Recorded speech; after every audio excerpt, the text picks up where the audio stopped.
अलैकुम वरहमतुल्लाहि वबरकातुहू। ला इलाहा इल्लल्लाहुल मलिकुल हक़्क़ुल मुबीन मुहम्मदुर रसूलुल्लाहि सादिक़ुल वअदिल अमीन। एक बार दुरूद पाक का नजराना पेश करें। अल्लाहुम्मा सल्लि अला सय्यिदिना मौलाना मुहम्मदिन मअदनिल जुद वल करम व आलिहि व अस्हाबिहिल किराम व इब्निहिल करीम व बारिक व सल्लिम सलातन दाइमतन सरमदन अबदा। अज़ीज़ान गिरामी वक़ार, आज के हालात हिंदुस्तान के जिससे आप सब बाखबर हैं कि हुज़ूर पाक सल्लल्लाहु ताला अलैहि वसल्लम, इस्लाम, कुरान और रब्ब ज़ुल जलाल की शान में गुस्ताखी पे गुस्ताखी हो रही है। और मज़ीद ये कि ये गवर्नमेंट और हुकूमत की पुश्त पनाही में हो रही है। अगर ऐसा नहीं होता तो ये चंद खबीस खुले सांड की तरह 1.5 महीने से नहीं चीख रहे होते। अभी अभी जिस मलून नरसिंहानंद की गुस्ताखियाँ और मुगल्लज़ात और गालियाँ सुन करके हमारे दिल छलनी छलनी हो चुके थे। अब पानी सर से ऊपर हो चुका है मुसलमान। हालात इस कदर नाजुक हैं, मुझे ये समझ में नहीं आता अब तक कि हुकूमत इनको अरेस्ट क्यों नहीं करती। इनकी क्या मजबूरी है इनके साथ, या इनके खुद के ये पाले हुए कुत्ते हैं। ये मुसलसल रोज़ाना वीडियो अपलोड करते हैं। क्या इनको पुलिस पूछती तक नहीं है कि तुम इस तरह सांप्रदायिक माहौल कर रहे हो, फितना फैला रहे हो, हिंदुस्तान में अमन व अमान खराब कर रहे हो? इनको पूछने वाला भी कोई नहीं है। आज की बात मैं बता रहा हूं, दिल छलनी हो चुका था। मुझे मालूम है कि इनको अब पुलिस अरेस्ट भी नहीं करती और हमारे एहतजाजात और हमारे प्रोटेस्ट से भी कुछ नहीं होता। तो इस फ़कीर कादरी ने उसको मुबाहले का चैलेंज दिया था कि अगर तू अपने बात में सच्चा है तो आ जा, सामने आ जा और देख लिया जाए, पूरी दुनिया भी देख लेगी कि एक मर्तबा हम सामने बैठ करके मुबाहला कर लें। मुबाहला जानते हैं, अभी जो सबको पता हो चुका है, उनकी ज़ुबान में अग्नि परीक्षा। मेरे इस चैलेंज को उसने स्वीकार किया था, एक्सेप्ट किया था। लेकिन ये भी मैं बता दूं कि क्यों एक्सेप्ट किया उसने। वो बिल में बैठा हुआ चूहा, उसे मालूम था कि गवर्नमेंट इस तरह करने की इजाज़त देती नहीं, इसलिए वो अपने कौम में हीरो बनने के लिए इस तरह की चैलेंज को एक्सेप्ट तो कर लिया। वरना आप सबको मालूम है मेरे मुसलमानों के पाखंडी और बलात्कारी और माल का पुजारी, उसके अंदर मुबाहला करने की ताकत है। मुबाहला कर सकता है वो। उसका उसके खुद के दीन और धर्म से कोई ताल्लुक नहीं है। मैं ये चैलेंज के साथ कहता हूं, सनातन धर्म से भी उसका कोई ताल्लुक नहीं है। अब मैं जब बार बार उसको ललकारता रहा तो अभी जा करके अब वो मेरे जवाब में कहता है, मौलाना मैदान छोड़ करके भाग रहा है, परमिशन की जिम्मेदारी मेरे ऊपर डाल रहा है। आप सब ठंडे दिमाग से सोच करके बताएं, परमिशन की जिम्मेदारी इसको ना दूं तो और किसको दूं? इसलिए कि ये इसके आज हुकूमत इसकी पुश्त पनाही में है और ये नाजायज औलाद में से है उनकी। सारी परमिशन वगैरह की जिम्मेदारी तो तुम्हारी हाथ में है ना। मुझे परमिशन की जरूरत नहीं है। इंशाअल्लाह अजीज, जिस दिन भी तू तैयार हो जाएगा मेरी आखिरी सांस तक, उस दिन भी मैं मुबाहले के लिए हाजिर हो जाऊंगा। उस दिन भी हाजिर हो, 1 इंच भी पीछे नहीं हटूंगा इंशाअल्लाह। इसलिए कि ये मेरे जुमले नहीं हैं, ये मेरे दीन की हक्कानियत है, ये रसूल पाक सल्लल्लाहु ताला अलैहि वसल्लम की सच्चाई है और कुरान पाक की अजमत है जो हमारे दिलों में कूट कूट कर भरी हुई है। ये जालिम मुबाहला करेंगे, मुबाहला करेंगे। अब सुनिए, मुबाहले के नाम पर ये एक्सेप्ट करके हीरो बन रहा था अपनी कौम में और मुझे कह रहा है मैदान छोड़कर भाग रहा है। मैं इससे कहता हूं, आप सबको मालूम है ना, चंद दिन कबल ये दिल्ली के प्रेस क्लब ऑफ इंडिया में बैठ करके जहर उगल रहा था, हुजूर पाक सल्लल्लाहु ताला अलैहि वसल्लम की शान में गालियां बक रहा था। आज इसको याद आ गया ये लोकतांत्रिक देश है। आज ये कह रहा है ये लोकतांत्रिक देश है, मौलाना क्या ऐसी परमिशन यहां मिलती है? तो खबीस के बच्चे, तुझे ये पहले मालूम नहीं था कि इस लोकतांत्रिक देश में किसी धर्म को गाली नहीं देना चाहिए? मलून नाजायज औलाद, तुझे ये नहीं मालूम कि लोकतांत्रिक देश में किसी धर्म को गाली नहीं दी जाती? जब तू देश के सारे संविधान का उल्लंघन करके जहर उगल सकता है, प्रेस क्लब ऑफ इंडिया में तुझे परमिशन दी जा सकती है, तो इस मुबाहले की परमिशन क्यों नहीं मिलती? ठीक है, तुझे मैदान में नहीं मिलती, प्रेस क्लब ऑफ इंडिया तेरे बाप का है ना, जहां बैठ करके तूने गालियां बकी थी। मैं आज फिर से कहता हूं मुसलमानों, जरा बराबर भी अपने दिल में हल्कापन महसूस नहीं करना। मैंने ये अपने घर की बात नहीं कही थी, 1400 साल से इस धरती पर जमे हुए इस्लाम की बात कही है। और इससे बड़े और इससे सड़े भी आए, इस्लाम का कुछ नहीं बिगाड़ सकते। मेरे आका सल्लल्लाहु ताला अलैहि वसल्लम की जात पर अगर थूकता है तो ये सूरज पर थूकने के मानिंद है। इसका मुंह अभी चंद दिन बाद देखना इतना काला हो जाएगा कि इसके खुद चेले इससे नफरत करेंगे। हाँ, मेरा अकीदा मेरे रसूल पाक के लिए ये है, या रसूल अल्लाह तू घटाए से किसी के ना घटा है ना घटे। या रसूल अल्लाह, या रसूल अल्लाह तू घटाए से किसी के ना घटा है ना घटेगा। जब बढ़ाए तुझे अल्लाह ताला तेरा, मिट गए मिटते हैं मिट जाएंगे आदा तेरे, ना मिटा है ना मिटेगा कभी चर्चा तेरा। मेरे आका सल्लल्लाहु ताला अलैहि वसल्लम का चर्चा कभी नहीं मिटेगा। हाँ, अब सुनो मेरे अजीजों, इस खबीस मलून ने चैलेंज को एक्सेप्ट करके अपनी कौम में हीरो बनने की कोशिश की थी। मैं फिर से कहता हूं, जिंदगी गुजर जाएगी, इसका पेशाब निकल जाएगा, मुबाहिले के लिए नहीं आ सकता। मुबाहिला बहुत दूर की बात है, मुबाहिला बहुत दूर की बात है। मैं गवर्नमेंट से भी कहता हूं, प्रशासन से भी कहता हूं, यह बार बार भौंक रहा है और कह रहा है कि मुझे इस्लाम की सच्चाई बताना है, मुझे कुरान की सच्चाई बताना है। इसको एक बार बताने का मौका दे दिया जाए, इसको एक बार मौका दे दो हमारे सामने कि ये इस्लाम की सच्चाई बता दे। आज इस खबीस के चेलों से भी मैं कहता हूं, तुम अपने गुरु को मना करके ले आ जाओ हमारे सामने। ये बार बार कह रहा है ना कि मुझे कुरान की सच्चाई बताना है, कुरान की। मैं कहता हूं मुबाहिला बहुत दूर की बात है, वो सिर्फ हमारे सामने बैठने की हिम्मत कर ले।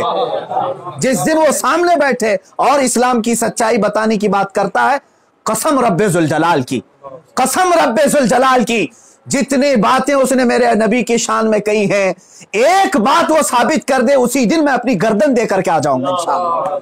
मैं वहीं पर अपनी गर्दन देकर के आ जाऊंगा। ये सारे उसके चेलों से भी कहता हूं, तुम जुमलेबाजी कर रहे हो। और इस चैलेंज के बाद अब सोशल मीडिया में बरसात के मेंढक की तरह बहुत सारे आ गए, मौलाना का चैलेंज हमको भी एक्सेप्ट है, हमको भी एक्सेप्ट है। तुम क्या समझ रहे हो, गुडी गुडे का खेल खेलने जा रहे हैं? ये कोई खेल खेलने जा रहे हैं? तारीख पढ़ लेना, पता चलेगा तुम्हें मुबाहिला कहते किसे हैं। अजीजान गिरामी वकार, आज दिल जल रहा है इसलिए मैं अर्ज कर रहा हूं, ये मुकाबले में नहीं आएंगे। फिर भी मैं कहता हूं, ये 17 रमजानुल मुबारक 30 अप्रैल आने तक ये जितने चेले भौंक रहे हैं, इसमें एक रामपाल का एक शिष्य है, कोई शागिर्द आया है, वो कहता है मोहम्मद आखिरी नबी भी नहीं है सल्लल्लाहु अलैहि वसल्लम। माअज़ल्लाह। ऐ मुसलमानों, इसने खत्मे नबुव्वत पर भी डाका डाला। वो कहता है रामपाल आखिरी नबी थे, मैं साबित करता हूं और चुनौती को स्वीकार करता हूं। ये सारे पाखंडी एक साथ आ जाएं, एक साथ आ जाएं। और गवर्नमेंट से फिर मैं कहता हूं, अब ये बात बहुत बढ़ चुकी है, मीडिया वाले भी मजाक ना समझें, इनको साबित करने का मौका दें और हम हानि के लिए तैयार हैं। मैं एक नहीं, हिंदुस्तान की 11 बड़ी खानकाएं मेरे साथ खड़ी हैं और तकरीबन 100 उलमाए अहले सुन्नत और मुफ्तियान इज़ाम अभी इसी वक्त दिल्ली आने के लिए तैयार। मेरे अजीजों, ये कोई खेल की बात नहीं कर रहा हूं। अल्हम्दुलिल्लाह 100 तो मैं अपने लिस्ट में रखा हूं, हजारों की तादाद में यहां पर अपनी जान लुटाने के लिए तैयार। ऐ मुसलमानों, अब पानी सर से ऊपर हो चुका है। अब ये 30 अप्रैल और 17 रमजानुल मुबारक की तारीख मैंने ऐलान तो किया और ये बार बार इसको हल्के में लेकर मजाक उड़ाते। आज भी ये कहता है कुरान को गुंडों की किताब, कुरान कहता है वायरस है, कुरान को कहता है गंदी किताब। कहां मर गया तुम्हारा जमीर, कहां मर गया? मुसलमानों, मैं अब आपसे कहता हूं, इस तारीख को मेरे 3 ही ऐलान होंगे। मुझे पहुंचने दिया जाए, मुझे पहुंचने दिया जाए। उससे पहले अगर गवर्नमेंट या इनके कोई भी दबाव में आकर के अरेस्ट करते हैं, उसी दिन समझ जाना है मुसलमानों, इस्लाम की फतह हो चुकी है। समझ जाना, मैं अगर अंदर होता हूं तो लाखों मुसलमानों के अंदर का ईमान बाहर आ जाएगा इंशाअल्लाह अज़ीज़। ये एक बात याद रख लेना। दूसरी बात, अगर इस तारीख से पहले हुकूमत इसे अरेस्ट नहीं करती, जो रोजाना आज तक खुलेआम इस तरह की गुस्ताखियां कर रहा है, हद हो गई, हद हो गई। यहां पर होम मिनिस्टर पर कोई टिप्पणी करे तो जेल में चला जाए, और यह मुसलसल 1.5 महीने से मुगल्लजात बक रहा है, पखाना उगल रहा है और कोई कुछ नहीं करता, इसको पूछता तक नहीं इसको। और अगर इस तारीख तक या तो उसे अरेस्ट करे या तो फिर इस तारीख को पूरे हिंदुस्तान भर के मुसलमान कोई भी अपने घर में नहीं बैठेगा इंशाअल्लाह। मेरी इस बात पर लब्बैक कहते हैं आप सुन लें, इसलिए कि अब यहां पर हमारी जमीन जायदाद का मसला नहीं है। ये मत समझ लेना या जमीन मांगने के लिए आ रहे हैं, हुकूक मांगने के लिए आ रहे हैं। अरे मियां, अब तो हमारे जड़ की बात आ गई है। और मुसलमानों याद रख लो, अगर तुम्हारा यहां पर रसूल पाक की इज्जत सलामत नहीं है तो फिर तुम्हारा जीना भी किसी काम का नहीं है। अब ये चाहते हैं ना हम बाहर निकलेंगे तो वायलेंस हो जाएगा, फला हो जाएगा। हम ये नहीं चाहते फसाद हो जाए, इसीलिए तो बार बार गुहार लगा रहे हैं हुकूमत को, बार बार कह रहे हैं फसाद की जड़ को अंदर करो, उसे भौंकने से रोको। नहीं सुन रही है। और इससे भी आप समझ जाना है मुसलमानों, हुकूमत की मंशा यही है कि आप ये पूरे हिंदुस्तान में फसाद कराना चाहते हैं, पूरे हिंदुस्तान को जलाना चाहते हैं, वरना ऐसे पाखंडियों को खुलेआम नहीं छोड़ते। ये पूरी की पूरी प्लानिंग के साथ कर रहे हैं। इसलिए मुसलमानों, आज तुम्हारे इम्तिहान का वक्त है, आज तुम्हारे इम्तिहान का वक्त है। आज अगर तुम अपने घरों में चूड़ियां पहन करके बैठे रहे, याद रख लेना बाद में आने वाली नस्लें तुम्हारे मुंह पर थूकेंगी, तुम्हारे कब्रों पर ईंट पत्थर मारेंगी। इसलिए कि ये नबी का गद्दार है, रसूल पाक पर भोंकने वाले को भी ये पूछ नहीं सका। तुम्हारी नस्लें बाद में तुम्हें याद करेंगी इस तरह से। याद रख लेना, ये तारीख यौम बद्र की जो आएगी, यौमुल फुरकान 17 रमजान की, उस दिन हर मुसलमान का कलेजा दहल जाना चाहिए। मशरिक से मगरिब तक, शुमाल से जुनूब तक, हिंदुस्तान भर के हर इलाके के। और इस पाखंडी से फिर मैं कहता हूं, तुझे जहां की परमिशन मिले मेरे नाम से एक लेटर इशू करके दे दे, मेरे नाम से एक लेटर इशू करके दे दे कि ये मुफ्ती सलमान अजहरी आ सकता है मेरे साथ, मुबाहिला बहुत दूर की बात, डिबेट कर सकता है। इतना तू ऐलान करके दे दे, फिर मैं पूरी दुनिया को बता दूंगा कि तेरा पाखंड क्या है। मेरे अजीजों, मैं हिंदुओं से भी कहता हूं, ये हिंदुओं को बदनाम करने के लिए निकला हुआ है, ये माल का पुजारी है, राजनीति खेलने के लिए ये मेरे नबी को इस्तेमाल कर रहा है, राजनीति के लिए इस्लाम को इस्तेमाल कर रहा है। हद हो गई मेरे अजीजों। मैं हुकूमत से कहता हूं, अगर तुम्हें दुश्मनी है ना मुसलमानों से, लो हम सब की जाने और मार डालो, हमारे नबी पर ना भोंको, इस्लाम के खिलाफ आवाज ना उठाओ। इतनी गलीज बातें वो बक गया। मुझे बताओ, पूरे हिंदुस्तान के मुसलमानों ने कभी हिंदुओं के देवी देवताओं को छेड़ा आज तक? मुझसे सुना आपने कि हम गालियां दे रहे हैं उनके देवी देवताओं को? यह हमारी तहजीब है जो हमें इस्लाम सिखाता है, यह हमारे अखलाक है जो हमें इस्लाम सिखाता है। इसका जहर देख करके पता चलता है कि इसका कोई दीन और धर्म नहीं है। धर्म में रहने वाला ऐसी जहर नहीं उगलता। बहरहाल, ये मेरी गुजारिश है मुसलमानों से, या तो फिर ये मुबाहले के लिए तैयार हो जाए, जो इसके लिए जहां जगह हो मेरे नाम से लेटर इश्यू करे, और हुकूमत, प्रशासन, मीडिया इसको हल्के में ना ले, इसको इजाजत दे दे। ये दिखाना चाहता है, ये साबित करना चाहता है इस्लाम को झूठा, कुरान को झूठा साबित करना, उसको साबित करने दे दिया जाए। अगर वो साबित किया, और अगर नहीं साबित कर सका, तो फिर याद रख लेना, सुबह कयामत तक तुम्हें पहचाना जाएगा, सुबह कयामत तक तुम्हें पहचाना जाएगा। अजीजान गिरामी वकार, ये मुबाहले की बात चलती रहेगी और मेरी ये चुनौती बरकरार रहेगी। वो कहता है मैदान छोड़ करके भाग रहा है, तू क्या समझता है कि तेरे जैसे पाखंडी हैं यहां पर? अल्हम्दुलिल्लाह हम हुसैनी हैं, अगरचे आल में ना हो, लेकिन हुसैनी किरदार हमने बचपन से सुना है। अरे हमारी माँ ने हमें गोद में हुसैन आजम के करबला की दास्तानें सुनाई। हम मात नहीं खा सकते, सर कटा सकते हैं, लेकिन सर झुका नहीं सकते इंशाअल्लाह अज़ीज। ऐ मुसलमानों, अपने जज्बों को बेदार रखो। कोई ये कहता है अगर कि ये जज्बात को भड़का रहे हैं, उससे सिर्फ ये कह देना जज्बात का नाम ही जिंदगी है। अब अगर नबी के नाम पर जज्बात नहीं बेदार हुए तो इससे बेहतर है कि तुम मर जाओ, सो जाओ।